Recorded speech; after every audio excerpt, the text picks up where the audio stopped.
তোমাদেরও কি ফোন থেকে প্লে স্টোর ডিলিট হয়ে গেছে?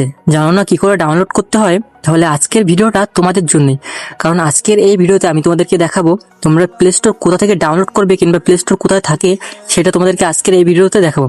তাহলে চলো আর বেশি কথা না বলে আজকের এই ভিডিওটা শুরু করা যাক। তো আমাদের প্লে স্টোর ডাউনলোড করার জন্য মানে আমাদের প্লে স্টোর ডিলিট হয় না, আমাদের প্লে স্টোরটি ফোনের মধ্যেই থাকে। জাস্ট প্লে স্টোরটি ডাউনলোড করার জন্য আমাদের যে ফোনের মধ্যে থাকা সেটিং আছে সেই সেটিং অপশনে তোমরা আসবে। তো এখান থেকে আমি সেটিং অপশনটা খুঁজে বের করেছি, দেখতে পাচ্ছ এটা। তো জাস্ট এই আমরা সেটিং অপশনে ক্লিক করব। তো সেটিং অপশনে ক্লিক করার পর এরকম একটি ইন্টারফেস আসবে। তো বন্ধুরা এখানে আমি যে মানে প্রসেস করছি তোমরা সেম প্রসেস রিপিট করবে, কারণ একটা স্টেপ যদি তোমরা ভুল করো তাহলে হয়তো তোমরা প্লে স্টোর খুঁজে নাও পেতে পারো কিংবা প্লে স্টোর ডাউনলোড নাও করতে পারো। তো জাস্ট এরকম একটি ইন্টারফেস আসবে, তোমরা এখানে সার্চ করবে অ্যাপস ম্যানেজার, ঠিক আছে। এখন তোমাদের ফোনে যেটা আছে সেটা লিখে সার্চ করবে অ্যাপ ম্যানেজার লিখে সার্চ করার সঙ্গে সঙ্গে দেখতে পাচ্ছ এই উপরে যে অপশনটা আছে সেটা অ্যাপ চলে আসছে। জাস্ট এটাতে ক্লিক করবে, আর এইভাবে যদি না পাও তাহলে এখান থেকে ব্যাকে আসবে। জাস্ট একটু নিচের দিকে স্ক্রল করলে দেখতে পাবে যে অ্যাপস ম্যানেজার, দেখতে পাচ্ছ আমার এটা দেখা যাচ্ছে। জাস্ট আমি অ্যাপস ম্যানেজারের উপর ক্লিক করব। অ্যাপস ম্যানেজারের উপর ক্লিক করার পরে এরকম একটি ইন্টারফেস আসবে, দেখছো এখানে আমার কিছু অ্যাপস শো করছে। এখানে দেখতে পাচ্ছ কিছু অ্যাপস শো করছে। জাস্ট এখানে দেখতে পাচ্ছ সি অল। জাস্ট এই সি অলের উপরে ক্লিক করলে আমার ফোনে যত অ্যাপস আছে সব অ্যাপস এখানে শো করবে। তো তোমরা ওই সি অল অ্যাপসে ক্লিক করবে। তো এখানে তোমরা সার্চ করতে পারো প্লে স্টোর। তো আমি আর সার্চ করছি না, আমি তোমাদেরকে এক এক করে মানে অ্যাপসগুলো স্ক্রল করে দেখিয়ে দিচ্ছি কোনটা আমার প্লে স্টোর।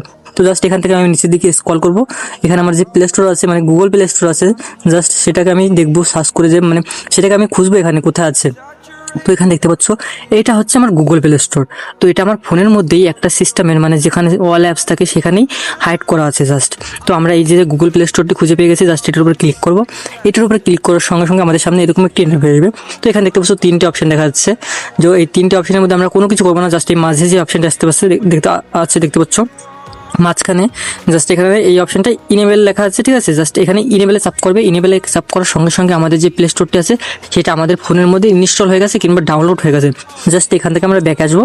ব্যাকে আসার পর এটাকে আবার স্ক্রল করবো। স্ক্রল করার পরে দেখতে পাচ্ছ প্রথমে আমাদের মানে প্লে স্টোরটি ছিল না, এখন আমাদের প্লে স্টোরটি সবার উপরেই দেখা যাচ্ছে, দেখো।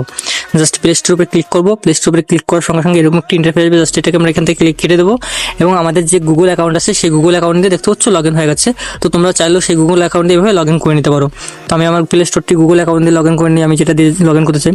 দেখতে পাচ্ছ আমার প্লে স্টোরটি গুগল অ্যাকাউন্ট লগ ইন হয়ে গেছে। এখান থেকে আমি যে কোনো জিনিস ডাউনলোডও করতে পারবো আবার ডিলিটও করতে পারবো। আমি তোমাদেরকে যেমন দেখাচ্ছি ইউটিউব, তো ওয়াইটি লিখে সার্চ করছি, দেখতে পাচ্ছ ইউটিউব। জাস্ট এখান থেকে আমরা ওপেন করে নিতে পারবো। তো তোমরাও তোমাদের ফোন থেকে যদি প্লে স্টোর ডিলিট হয়ে যায় এইভাবেই খুব সহজে অল্প সময়ের মধ্যে তোমাদের ফেসে মানে তোমাদের প্লে স্টোর ডাউনলোড করতে পারবে কিংবা ইনস্টল করতে পারবে। তাহলে ভিডিওটা ভালো লাগলে অবশ্যই একটা লাইক করবে।